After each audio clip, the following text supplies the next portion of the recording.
It's been over 6 weeks since the killing of Mahsa Amini, and the unrest has not stopped. Because as the police there kill one protester after another, they're only adding more martyrs to the movement. With one death back in September especially outraging the people there. That being Hadish Najafi, a 23-year-old TikToker. She filmed herself on a way to a protest saying, "I hope in a few years, when I look back, I will be happy that everything has changed for the better." But then, less than an hour later, police reportedly shot and killed her, and her family said that the authorities actually threatened them to say that her cause of death was natural. Right? Basically the same thing that happened to Amini, so she's become a symbol in the demonstrations. With her and sister also inviting people to a 40-day memorial at Najafi's grave, marking the end of the mourning period, which is culturally significant for Iranians. And this morning, we saw thousands of people showing up, marching along the highway toward the cemetery while shouting, "Death to the dictator." We also had the government shutting down roads, leading there in anticipation for this event, but then the huge crowd still made it to the cemetery, where they were met by police, who, witnesses say, brutalized them, deploying tear gas, firing live ammunition, and even slashing some with a machete. Where you could hear gunfire in the video obtained by the BBC.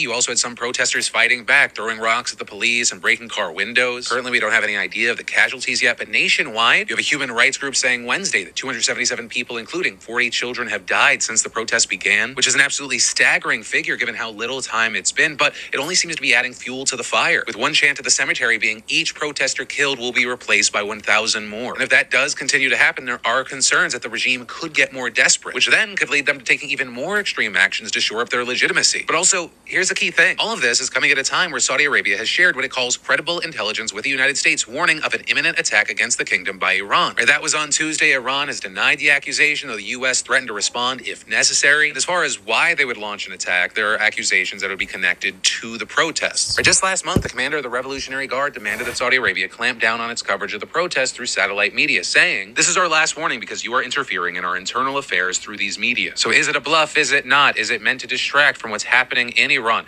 What is going to happen with the protests in Iran? A lot of questions, and unfortunately, we have to wait